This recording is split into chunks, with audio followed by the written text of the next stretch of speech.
Okay ma'am, मैं start कर रही हूँ। बिस्मिल्लाहिर्रहमानिर्रहीम। My name is Sabah Rahmatullah, and today my presentation is about the moon and its phases. The contents are introduction, rotation, phases, and surface. My topic is about the introduction of moon. First of all, Moon Selena in Greek and Luna in Latin is Earth's only natural satellite. It is one of the largest satellite in solar system due to its size. अगर ma'am हम solar system में देखें तो हमारे planet के पास जितनी भी natural satellites है और मून आप कह सकते हैं, तो वो उनमें सबसे जो बड़ा जो है वो हमारा मून है, अर्थ का natural satellite. Next, it is also the second densest satellite. The first is Io, Jupiter satellite. हमारे पास जो है जुपिटर का जो सैटेलाइट है आयो, वो फर्स्ट जो है मतलब उसकी डेंसिटी हमारे मून से ज़्यादा है. इसके अलावा बिफोर 1610 पीपल डिडंट नो कि सोलर सिस्टम में मून होते हैं. मतलब सिर्फ उनको ये पता था कि हमारे पास सिर्फ अर्थ का एक नेचुरल सैटेलाइट है, उसके अलावा और कोई भी सैटेलाइट एग्जिस्ट नहीं करता नेचुरल. लेकिन 1610 में गैलीलियो ने जब जुपिटर के 4 मून डिस्कवर किए, तो फिर हमें जो है ये बात पता चली कि जो है मतलब हमारे सोलर सिस्टम में जितने भी प्लैनेट्स हैं उनके पास भी मून्स अवेलेबल हैं. उसके अलावा हमारे पास जो है मून सेकंड ब्राइटेस्ट जो है रेगुलरली विजिबल सेलेस्टियल ऑब्जेक्ट है सन के बाद. ये जो है हम उसकी लिमिनोसिटी की वजह से है. लिमिनोसिटी बेसिकली मैम ब्राइटनेस को मेजर करती है. तो जो है ड्यू टू इट्स लिमिनोसिटी हमारे पास मून जो है सन के बाद सबसे ज़्यादा जो है ना ब्राइटेस्ट रखता है. तुम अपने वाले मून को ज्यादा तेजी से मत भगाओ, जो तुम्हारा पॉइंटर बहुत तेजी से भाग रहा है. Okay ma'am. उसके बाद मैम हमारे पास जो है फॉर्मेशन ऑफ मून आता है. फॉर्मेशन ऑफ मून बेसिकली जो है हमारे पास ये जो है 4.5 बिलियन ईयर्स पहले बना था. How it form, there are several hypothesis ma'am. The mainly is non age के जो है जाइंट इम्पैक्ट हुआ था हमारे अर्थ और एक दूसरा एक प्लैनेट जिसका नाम थिया है. इन दोनों के बीच जो है ना कोलिजन हुआ था, जिसके वजह से हमारा जो है मून फॉर्म्ड हुआ.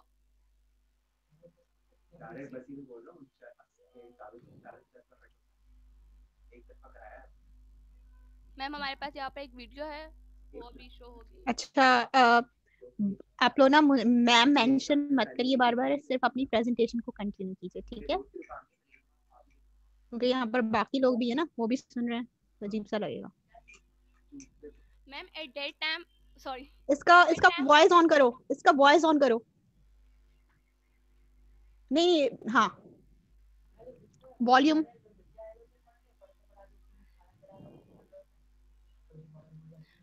एट दैट टाइम मैम मैं बोल रही हूँ, फिर आपको आवाज़ नहीं आएगी. ठीक है, बोलो. तो जो है उस टाइम हम कह सकते हैं कि अर्थ जो है हमारे पास एक फायर बॉल था और जो है हॉट गैसेस बॉल था. उसमें जो है मतलब हॉट गैसेस थे एंड हम इसको एक तरह से फायर बॉल कह सकते हैं. देन हमारे पास जो है मैम एक न्यू प्लेनेट आता है जिसका नाम मैंने आपको बताया थिया. तो वो जो है 10 मीटर पर सेकंड के जो है ना स्पीड से जो है अर्थ की तरफ आता है एंड देन उन दोनों के जो है बीच कोलिजन हो जाता है, जिसकी वजह से जो है अर्थ के कुछ बॉडी पार्ट्स जो है स्मॉल डेब्रीज में कन्वर्ट हो जाते हैं. ये मैम देखे आपको जो है स्मॉल डेब्रीज दिख रहे होंगे. स्मॉल डेब्रीज में जो है कन्वर्ट हो जाते हैं एंड रेड हॉट गैस की लेयर बन जाती है अर्थ के इर्द गिर्द, जो कुछ टाइम के बाद मून उससे जो ना उन डेब्रीज और गैस जो पार्टिकल्स जो बच गए थे उससे जो है ना हमारा मून जो है फॉर्म हो जाता है.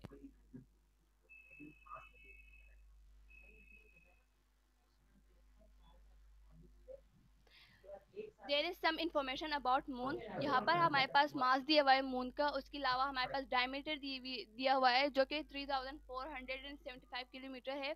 उसके अलावा हमारे पास उसकी ग्रेविटी है जो कि मतलब अर्थ के अगर ग्रेविटी के से हम उसको कंपेयर करें तो बहुत ही कम है। उसके अलावा हमारे पास रोटेशनल पीरियड और लेंथ ऑफ डे जो आपको आगे बता दिया जाएगा नेक्स्ट स्लाइड्स में।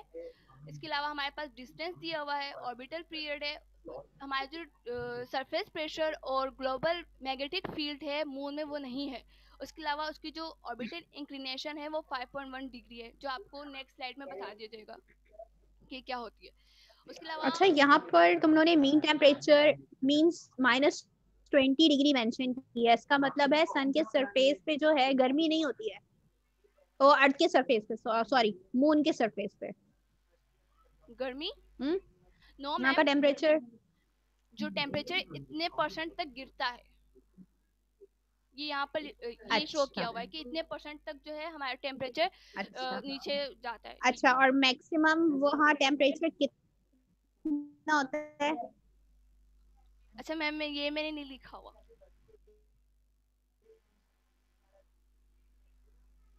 तो ये पता होना चाहिए ना, जब आप ये चीज मेंशन करिए तो उसका भी पता होना चाहिए कि मून पे टेम्परेचर असल में कितना होता है। Okay ma'am. चलिए ठीक है, आगे चलें, कोई बात नहीं। उसके अलावा मैम हमारे पास यहाँ पर इंटरनल स्ट्रक्चर है। जो फर्स्ट ईयर जो मून की होती है वो जो है मेड ऑफ रॉक्स है। मेड ऑफ रॉक्स मतलब उसमें जो है जो अर्थ की जो मिट्टी होती है उससे जो है ना डिफरेंट होती है। उसका जो कलर होता है वो ग्रे होता है, जिसकी वजह से हम उसको जो है ना रेगुलर के नाम से बुलाते हैं। उसके अलावा हमारे पास जो सेकंड लेयर होती है वो 1000 किलोमीटर है उसकी थिकनेस होती है, जो अर्थ के मेंटल से उसकी जो है हाफ होती है उसकी thickness. And the third layer is outer core, जो कि 100 किलोमीटर जो है थिकनेस रखती है। और इसमें जो हमारे पास जो पार्टिकल्स होते हैं वो मेल्टेड फॉर्म में होते हैं। And the last one is inner core, जिसमें जो टेम्परेचर हमारे पास 1500 डिग्री सेंटीग्रेड मिलता है, और हमारे पास वो सॉलिड फॉर्म में होता है और सेमी सॉलिड। और ये मैम अजम्पशन है, ये जो है अभी तक कंफर्म नहीं है कि वो सॉलिड है या नहीं। Now Umaima Alam will continue the presentation. अच्छा, Assalamualaikum. My name is Umaima Alam and my presentation topic is rotation of moon. Next. Movements of moon. Start कीजिए। और Movements please of moon. Ma'am मत करना, ma'am मत करना। नहीं, मैं नहीं करती। सबसे पहले ये बताओ कि सन का रोटेशन एंगल कितना है? सॉरी, मून का रोटेशन एंगल सबसे पहले मुझे बताओ। 5 डिग्री टिल्ट है ना मिस? वो 360 डिग्री आई थिंक। 360 डिग्री? अच्छा चलो ठीक है, आगे चलो। Okay, movements of moon. जैसा कि आप लोगों को पहले ही बता दिया कि मून जो है वो second brightest regular visible celestial object है हमारे अर्थ स्काई पर। तो जो हमें उसका फेस दिख रहा होता है जो बहुत ब्राइट है, और डार्क डार्क जो हमें शो अपेयर हो रहा होता है हमारी अर्थ से स्काई पर, वो क्यों हो रहा होता है? वो बिकॉज ऑफ सिंक्रोनस रोटेशन की वजह से हो रहा होता है। क्योंकि अर्थ की जो ग्रेविटेशन है उसने उसे लॉक किया हुआ है, मून की जो रोटेशन है उसको लॉक किया हुआ है, जिसकी वजह से वो एक ही डायरेक्शन में जो है वो हमें अपेयर हो रहा होता है, एक ही डायरेक्शन में मूव कर रहा होता है अपने ऑर्बिटल एक्सिस पर। नेक्स्ट। अब इस वीडियो में जो है एक अर्थ जो है वो बीच में दिख रहा होगा आपको, और मून जो है वो मूव कर रहा है, रोटेट कर रहा है, लेकिन उसकी सिंक्रोनस रोटेशन की वजह से वो एक ही फेज जो है बार बार अर्थ को शो हो रहा है। Next. Hidden face. Hidden face वो पार्ट है मून का जो हमें अर्थ से नहीं दिखता बिकॉज ऑफ इट्स रोटेशन। तो इसका जो इमेज डिस्कवर हुई थी वो 1959 में हुई थी through the mission Russian probe Luna 3, और जिसकी वजह से हमें इसका हिडन जोन जो है वो उसकी इमेज डिस्कवर हुई। नेक्स्ट। अब फर्स्ट इमेज में वो साइड दिखाई गई है the side we can not see, जो हिडन फेस है। और सेकंड इमेज जो इसकी दिखी है the side we can see, जो हमें हमारे अर्थ स्काई से दिख रही होती है। हाँ सही बात है। हाँ, ये वाला सरफेस जो राइट साइड पे ये वाला हमें दिख रहा होता है पार्ट जी, और हिडन फेस नहीं दिख रहा होता। दूसरी साइड को मैं कैसे देखूंगी? मिस वो अपेयर नहीं होती क्योंकि बैक साइड है ना इसके। मैं कैसे देखूंगी अगर मैं उसको देखना चाहूँ? मिस आपको वहां जाना पड़ेगा, आपको वहां जाना पड़ेगा। मैंने इसके बारे में सर्च किया था, लेकिन ये पता चला था कि अगर इसका मतलब ऑर्बिटल एक्सिस जो है ना वो अगर नहीं होता तो ये जो है ना साल में एक बार ऐसा मतलब महीना आता है जिसमें हमें हिडन फेज जो है ना वो शो होता। मतलब एक बार तो ऐसा होता कि हिडन फेज हमें दिख रहा होता, मतलब इसके ऑर्बिटल एक्सिस की वजह से ही हम देख पा रहे हैं ना कि सिंक्रोनस रोटेशन जो कैप्चर हुई है। अब अगर ऐसा नहीं होता तो हम जो ना एक बार साल में हिडन फेज जरूर देख पाते। ये मैंने आगे चलो। सर्च किया था। Now lunar orbit. Lunar orbit moon जो है उसका ऑर्बिटल एक्सिस जो है वो 5 डिग्री टिल्ट है अर्थ के ऑर्बिटल एक्सिस से। तो उसका जो हमें जब भी मून दिख रहा होता है तो वो हमेशा सेम साइज का दिख रहा होता है, सेम साइज का विजिबल हो रहा होता है जिस तरीके से हमें सन का विजिबल हो रहा होता है। तो वो क्यों होता है? बिकॉज ऑफ इट्स जिस तरीके से 5 डिग्री टिल्ट है और इसकी डिस्टेंस की वजह से, इसके एवरेज डिस्टेंस की वजह से जो है 3,84,400 किलोमीटर, इसी की डिस्टेंस की वजह से और 5 डिग्री टिल्ट होने की वजह से हमें मून और सन का साइज जो है वो सेम विजिबल हो रहा होता है हमारे अर्थ स्काई पर। नेक्स्ट, इस इमेज में द मून इज टिल्टेड, जो कि इलिप्टिकल इसका ऑर्बिट दिखाया हुआ है और which is tilted about 5 degree as you all guys can see. Next, perigee and apogee. Perigee and apogee ये है कि मून का जो ऑर्बिट है ना वो क्योंकि इलिप्टिकल है तो साल में कुछ महीने में ऐसे भी मतलब स्टेज आता है कि जब मून जो है वो क्लोजेस्ट पॉइंट पर आ जाता है, और कभी ऐसा भी महीनों में कभी कभी ऐसा भी होता है कि मून जो है वो फारदेस्ट डिस्टेंस पर चला जाता है, बहुत ज्यादा दूर चला जाता है। तो वो पॉइंट जब ये क्लोज हो अर्थ से, मून जो है वो क्लोज हो अर्थ से, उस दैट इज कॉल्ड पेरिगी। और जब मून जो है अर्थ से जो है वो क्लोज ना हो बल्कि बहुत ज्यादा दूर हो तो वो जो है हमारे पास एपोगी कहलाता है। नेक्स्ट, अब इस इमेज में दिखा रहे हैं दोनों में क्योंकि पेरिगी जो है वो क्लोजेस्ट होता है और एपोगी जो है वो बहुत ज्यादा फारेस्ट होता है, दोनों के डिस्टेंस में भी फर्क आ जाता है। और पेरिगी जो है वो हमें एज कम्पेयर टू एपोगी बहुत ज्यादा मतलब ज्यादा साइज में लार्ज दिखने लगता है, और एपोगी जो है वो स्मॉल दिख रहा होता है because of its elliptical orbit. Next, अब सुपर मून जो है क्योंकि पेरिगी पॉइंट पर जो है मून जब बहुत ज्यादा क्लोज हुआ हुआ होता है तो उस वक्त हमें मून जो है ना बहुत ज्यादा फुल दिख रहा होता है, फुल मून हुआ हुआ होता है उस वक्त बेसिकली। तो फुल मून होने की वजह से इसकी जो साइज है और ल्यूमिनोसिटी यानी ब्राइटनेस उसमें भी फर्क आया हुआ होता है, तो उसको हम सुपर मून कहते हैं। एज कम्पेयर टू एपिगी वो कुछ ज्यादा ही ब्राइट भी दिख रहा होता है और बहुत ज्यादा लार्ज भी दिख रहा होता है, तो उस वक्त वो फुल मून हुआ हुआ होता है which is called super moon. Next,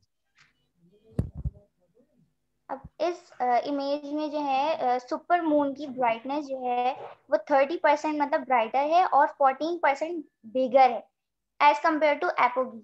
और दोनों के जाहिर है क्योंकि क्लोजेस्ट और फारदेस्ट डिस्टेंस पर होते हैं तो दोनों की ब्राइटनेस और साइज में डिफरेंस आता है। Next, sidereal and synodic. Sidereal period जो है वो, सिड्रल मंथ वो होता है जब मून जो है ना वो अपना पूरा जो ऑर्बिट है ना वो कंप्लीट कर ले 27 डेज में। लेकिन अगर हम नियरेस्ट स्टार की रिस्पेक्ट से देखें तो हमें दोबारा से जो है ना वो न्यू मून अपेयर हो रहा होता है, पहले भी होता है लेकिन ऑर्बिट कंप्लीट होने के बाद दोबारा से हमें न्यू मून अपेयर होता है 27 डेज के बाद। वो इसलिए होता है जब वो अपना पूरा ऑर्बिट कंप्लीट कर लेता है तो दोबारा न्यू मून को अपनी पोजीशन में आने के लिए 29 डेज और लगते हैं मजीद, यानी 2 डेज और लग जाते हैं मैक्सिमम, सॉरी। तो 27 डेज के बाद जो 2 डेज और ऐड हो रहे हैं वो मंथ जो कंप्लीट हो रहा है वो साइनोटिक पीरियड है। और वो क्यों लिखा है? बिकॉज ऑफ सन की वजह से, क्योंकि हमारे पास जो है इसकी वजह से वापस न्यू मून अपेयर हो जाता है हमारी अर्थ स्काई पर। नेक्स्ट, मैम वीडियो है।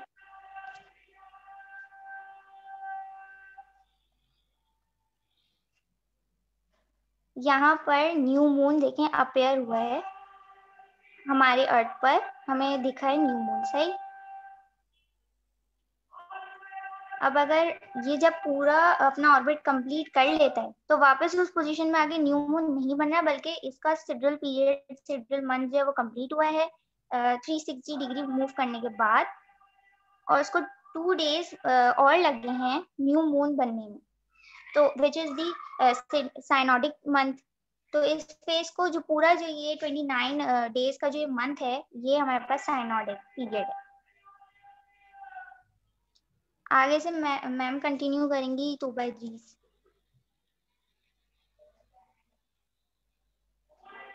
कौन कंटिन्यू करेगा? Tuba Idris? Sorry Tuba Naseem, sorry miss, confusion हो गई।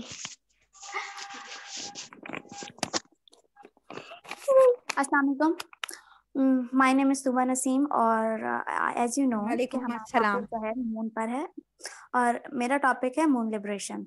तो मून लिबरेशन को डिफाइन करने के लिए कुछ इस तरह डिफाइन कर सकते हैं कि मून की जो स्पीड है वो वेरी करती रहती है।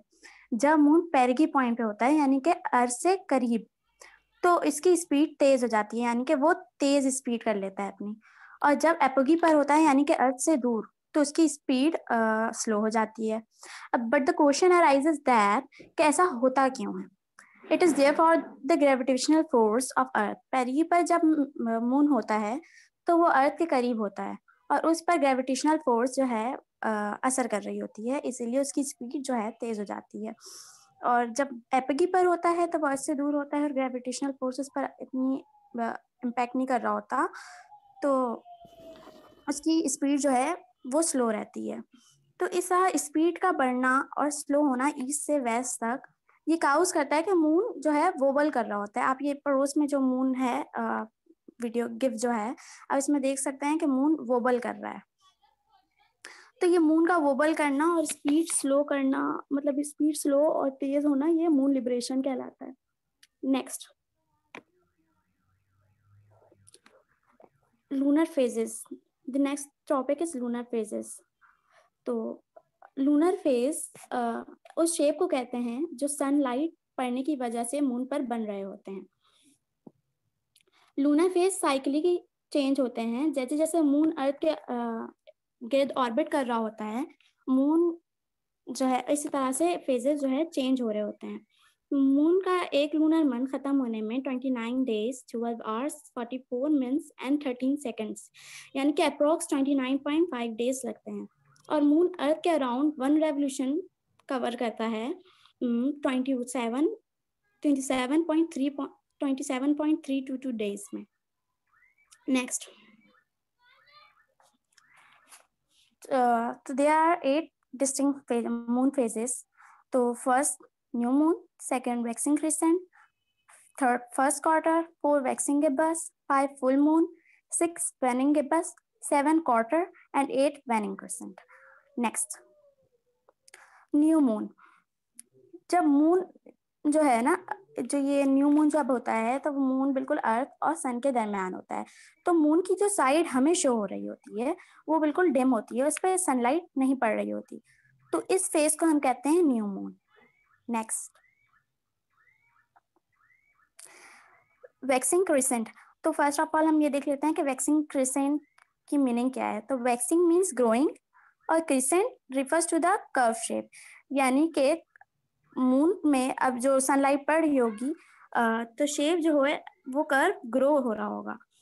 तो यहाँ पर आप देख, साइड में जो पिक्चर आप उसमें देख सकते हैं कि साइड में कर्व बन रहा है, क्योंकि सिर्फ उस हिस्से पे सूरज की रोशनी पड़ रही होती है, तो इसे हम वैक्सिंग क्रिसेंट कहेंगे। Next, first quarter. First quarter को इस तरह से डिफाइन किया जा सकता है कि 90 डिग्री मून जो है, मून के हाफ पे सनलाइट पड़ी होती है, यानी कि 90 डिग्री पर मून की डिम, आधा मून सनलाइट की वजह से लिट हो रहा होता है और आधा जो है डिम हो रहा होता है। तो मून की का जो ये फेज है हम इसे कहते हैं फर्स्ट क्वार्टर।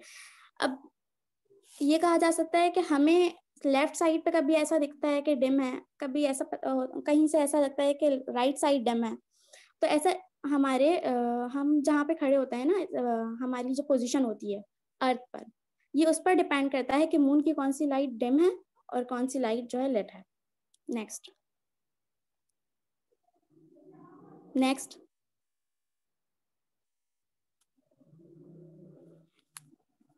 आई थिंक मेरा खत्म हो गया यहाँ पर सबा। हाँ आपका खत्म हो गया, आपको पता ही नहीं है। मिस मेरा शुरू हुआ है अब ये। ठीक है ना, कंदील कंटिन्यू करेगी। ठीक है करो कंटिन्यू। मेरा नाम आत्मा है और ये है कि मेरा जो टॉपिक है वो मून के फेसेस हैं और मेरा जो शुरू हुआ है वो वैक्सीन गेबल से शुरू हुआ है। सबसे पहले ये है कि वैक्सीन का मतलब क्या होता है। वैक्सीन का मतलब होता है बढ़ना, यानी क्या बढ़ रहा है, मून बढ़ रहा है हमारे पास। वैक्सीन गेबल्स जो है वो कब बनता है हमारे पास, जब फुल मून होता है और क्वार्टर मून होता है और फुल मून के दरमियान जो बन रहा होता है ना, वो वैक्सीन गेबल्स बन रहा होता है हमारे पास। और ये मिस ये कब और ये तब अपीयर होता है हमारे स्काई पर जब ये है कि इसके आधी जो लाइट पड़ रही होती सूरज की और आधी नहीं पड़ रही होती। नेक्स्ट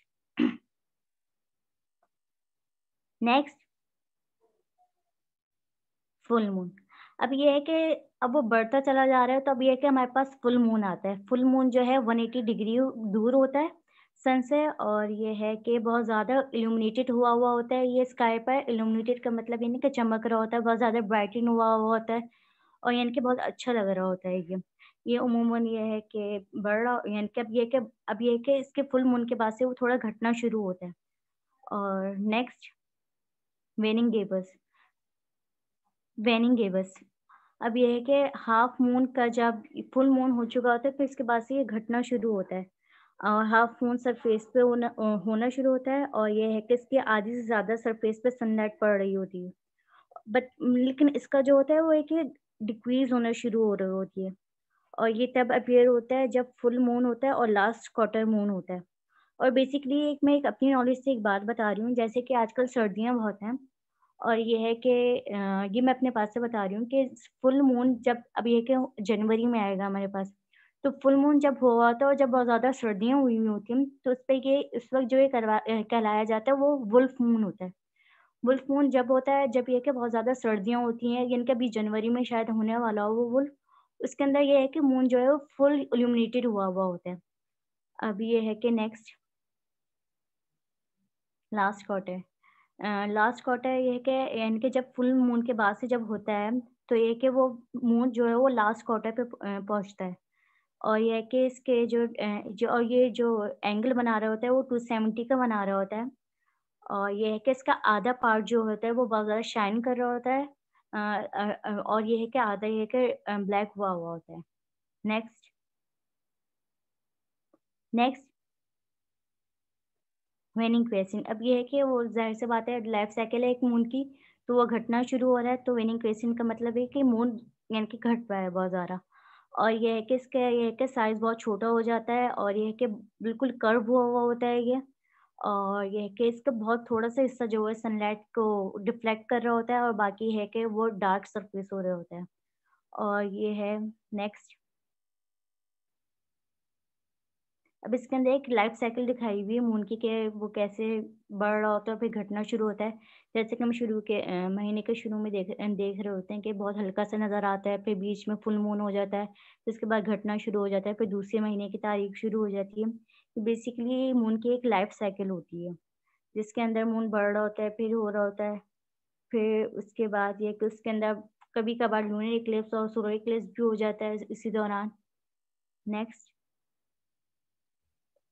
इसके अंदर अब ये है कि एक छोटी सी एनिमेशन है, इसके अंदर बताया हुआ है कि मून की लाइफ साइकिल बता रही है कि कितना वो एल्यूमिनेटेड होता है, कितने कब वो थर्ड गैबल्स कब वो न्यू मून बना रहा होता है और कभी वो वैक्सीन क्रिएशन बना रहा होता है, फर्स्ट क्वार्टर बना रहा होता है। और इसकी इल्यूमिनेशन एक छोटी सी एनिमेशन में दिखाई है कि जब वो यानी कि थर्ड क्वार्टर बना रहा होता है तो 50% इल्यूमिनेट हुआ होता है और इसकी एलिंगेशन भी चेंज हो रही होती है, वो एंगल भी डिफरेंट बना रहा होता है। नेक्स्ट अब ये उमैमा आदम करेंगी, नहीं सॉरी एमन करेगी। अस्सलाम वालेकुम एवरीवन। मेरा जो है टॉपिक है लैंडस्केप्स, यानी ये बताओ कितना रह गया, बस पहले ये ये बताओ कितना रह गया। बस ये लास्ट है। लेकिन मैं इसलिए पूछ रही हूँ क्योंकि टाइम ये टाइमर हो जाए, बस इसलिए पूछ रही हूँ। ठीक है, बस सही है। ओके, अस्सलाम वालेकुम एवरीवन, माय नेम इज एमन और मेरा जो टॉपिक है वो है लैंडस्केप यानी सरफेस ऑफ मून। तो पहले हम जो है यहाँ पे थोड़ा सा देखेंगे सरफेस ऑफ मून किस तरह का होता है। The surface of moon is very different from earth surface because there is no atmosphere on moon surface as well as there is no water. अब इन दो चीजों की वजह से जो है हमें साफ जाहिर हो रहा है कि ये दो चीजें बहुत एसेंशियल है, इस वजह से हमारी मून पे जो है लाइफ एग्जिस्ट नहीं करती फिलहाल। Like earth, moon does not have weathering, erosion and tectonic processes, यानी वहाँ कोई वेदरिंग सिस्टम नहीं है जिस तरह का अर्थ पे है।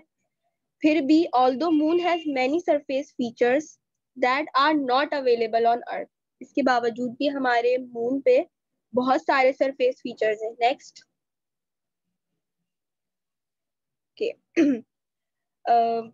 The following features can be identified on moon surface. जो हमारे पास फीचर्स हैं मून के वो हमारे पास दिए गए हैं। मेयर और seas, mountain ranges, craters, rays and rills. Next, सबसे पहला हमारे पास सरफेस फीचर है मून का, वो है मेयर। मेयर जो है हमारे पास सिंगुलर टर्म यूज होता है और इसका प्लूरल है मारिया। इसको लैटिन में जो है सीस कहा जाता है, जो कि हमारी हेडिंग में ऑलरेडी डिफाइन है। Mare is any flat dark plain of lower elevation, these are the large areas filled with lava. अभी लावा इस तरह आए कि they are found by ancient volcanic eruptions जो कि हमारे पास पास्ट में हुई हैं। Mares covered about 16% of the lunar surface. हमारा मेयर जो है 16% लूनर सरफेस कवर करता है। Mares are form when craters are form, यानी हमारे पास जिस वक्त क्रेटर्स बने साथ ही साथ हमारे पास मेयर्स भी उसी वक्त फॉर्म हुए। Most mares are more than 3 billion years in ages. इनकी एजेस जो है 3 बिलियन ईयर्स से भी ज्यादा है। They can be easily seen on the moon using a telescope from Earth. Next. Saba next करो। Second feature we have is mountain ranges. Moon's mountain ranges are the results of impacts by asteroids, जो कि हमारे पास में एक event था। Asteroid impact से हमारे पास mountain ranges form हुए। फिर हमारे पास the moon's mountains are large rounded bumps यानी गड्ढे टाइप, तो which look much like old eroded mountain ranges on earth. Mons Hyginus is the moon's tallest mountain.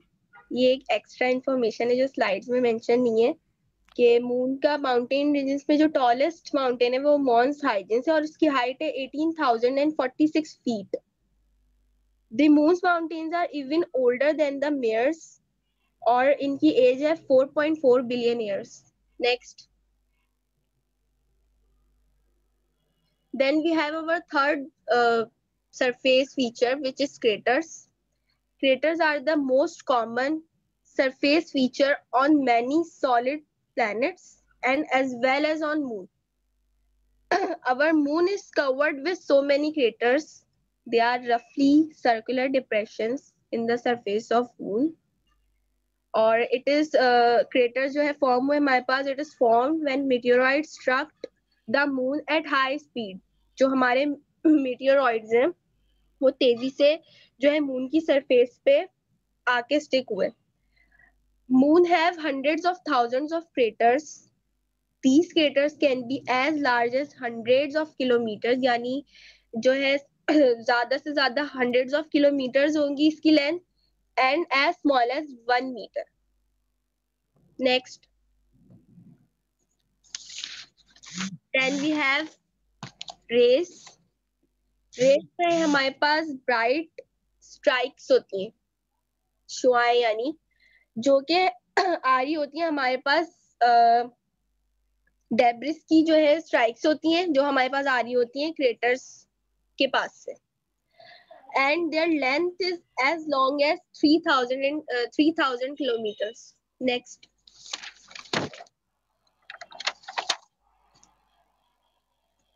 Now, last surface feature is rills. Rills are the cracks in the surface of moon, probably produced by movement of surface. Rills are thought to have formed as a result of surface lava flows. यानी जो हमारा लावा मौजूद था moon के surface पे, उसके flow होने की वजह से हमारे पास मून की सरफेस पे रिल्स फॉर्म हुई. Rills is typically used to describe any of the long narrow depression in the surface of moon. अभी रिल्स आखिरी फीचर के साथ हमारे प्रेजेंटेशन का टॉपिक यहाँ पे खत्म होता है. आई होप सबको अच्छा लगा. मिस आपको भी. टॉपिक तो खत्म नहीं होता है लेकिन प्रेजेंटेशन जरूर खत्म हो जाती है, वरना इस टॉपिक में तो और भी डिटेल्स हम डाल सकते हैं. Thank you ma'am. Thank you everyone for your attention. Thank you सबको. अच्छा ये बताओ कि सन को गिरहन क्यों लगता है? सन को गिरहन नहीं, सूरज चांद को गिरहन क्यों लगता है? चांद की बात हो रही है ना, क्या वजह है? और एक सवाल मेरा ये भी है कि जो है चांद की वो जो सूरज है वो आपने कहा कि सेकंड ब्राइटेस्ट सिलेस्टियल ऑर्बिट है, स्टार्स की ब्राइटनेस उनसे कम होती है, क्या वजह है? वही क्यों, जबकि उसकी अर्थ वो जो मून है उसकी अपनी तो कोई रोशनी हम कहते हैं कि नहीं है, उसको तो जो ब्राइटनेस मिल रही होती है, जो रोशनी मिल रही होती है वो तो सन से मिल रही होती है, तो ऐसा क्यों है? मैम हमारे पास सिर्फ 4 मिनट्स है, रिकॉर्डिंग ऑफ कर दूं या नहीं? नहीं, रिकॉर्डिंग ऑन रखो और ये वजह बताओ. मैम हमारे पास सबसे पहले जो आपने सवाल किया था कि ल्यूनर इक्लिप्स क्यों होते हैं, यानी कि चांद का गिरहन क्यों होता है, वो तब होता है जब ये कि सन मून एंड जो ये जब ये तीनों चीजें अलाइन हो रही होती हैं एक साथ पोजीशन पे, तब हो रहा होता है ये. और ये कि जब सन का शेडो पड़ रहा होता है मून पे, तब हो रहा होता है. और जब सन का शेडो पड़ता है और उस दौरान अगर हमारी अर्थ भी उसी एंगल में आ जाए, मतलब उसी लाइन में, तो वो उस लाइट को ब्लॉक कर देती है, जिसकी वजह से मून पे जो है वही चांद गिरहन हो जाता है. अच्छा ठीक है. और दूसरा मेरा ब्राइटनेस वाला सवाल था. मैम आपने ये कहा कि जो है, नो मैम मैं बता रही हूँ एग्जैक्टली मून की जो ना अपनी कोई ब्राइटनेस नहीं होती, वो उसकी जितनी भी ब्राइटनेस है वो सन की वजह से होती है. लेकिन अगर हम सिर्फ अपनी अर्थ एटमॉस्फेयर और अपने अर्थ स्काई की बात करें तो सिर्फ अर्थ में हमें जो है सिर्फ सन और मून जो है विजिबल होते हैं, जिनकी ब्राइटनेस बाकी स्टार से ज्यादा होती है. ऑफ कोर्स एक रीजन ये भी है कि जो है हमारे पास स्टार्स का जो डिस्टेंस है वो मून से बहुत ज्यादा है, जिसकी वजह से स्टार्स की ब्राइटनेस जो है अर्थ पे विजिबल नहीं हो रही होती. Yes ma'am. तो वो जितने दूर है तो इसी वजह से उनकी ब्राइटनेस कम है, और जो स्टार्स हमारे पास डिस्टेंस कम रखते हैं तो उनकी ब्राइटनेस ज्यादा है.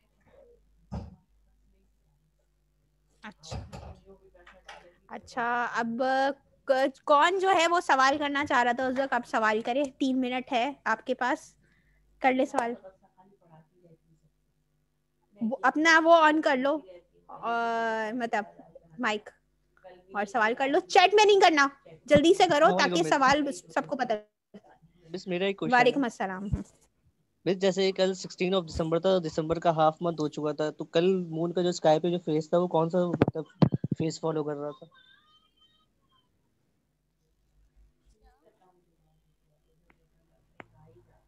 क्या पूछा इसने? दोबारा करो अपना सवाल. दोबारा करो अपना सवाल और आहिस्ता थोड़ा स्लो बोलो. कल जैसे 16 दिसंबर था, ठीक है, दिसंबर का आधा महीना हो चुका था, ठीक है, तो फेजेस ऑफ मून पे ये कौन सा फेज था स्काई पर?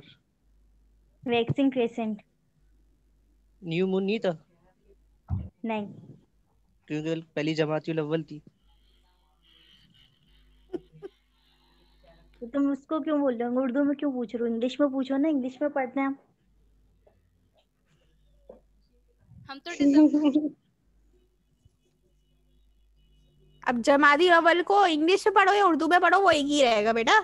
नो मैम हम वो इसने 16 दिसंबर की बात की ना मैम, इन्होंने तो 16 दिसंबर की बात की ना, तो इन्होंने ये इस्लामी मंथ का नहीं पता है ना. अगर फर्स्ट जमात तो बता देते. इन्होंने 16 दिसंबर. अच्छा हाँ, इसमें भी क्लैश होता है. देखो लेकिन जो न्यू मून है ना हमारे पास, जो हमारा जो इस्लामिक कैलेंडर है ना हमारा ये जो सऊदी अरब वाले हैं वो भी न्यू मून को फॉलो करते हैं ज्यादातर, जी वो इसलिए उसने वो बात करी है। तो उनको बताना चाह रहा था चलो कि जाओ दो। इस्लामी लिहाज से फिर हम बता देते।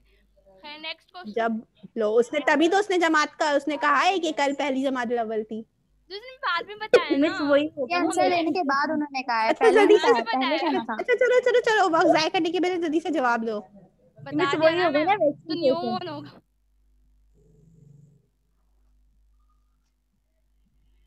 सामा चला गया। मैम नहीं मैम, ये सही बता रही है, मैंने चेक किया, वैक्सीन रिसेंट ही होगा। यस मिस मैं यही तो बोल रही।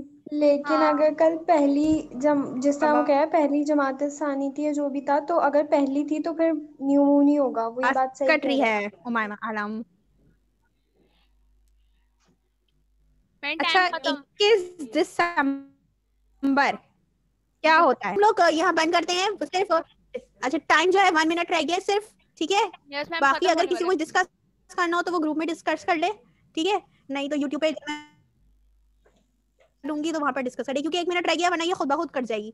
तो आप ये लीव करेंगे ना तो आपके पास रिकॉर्ड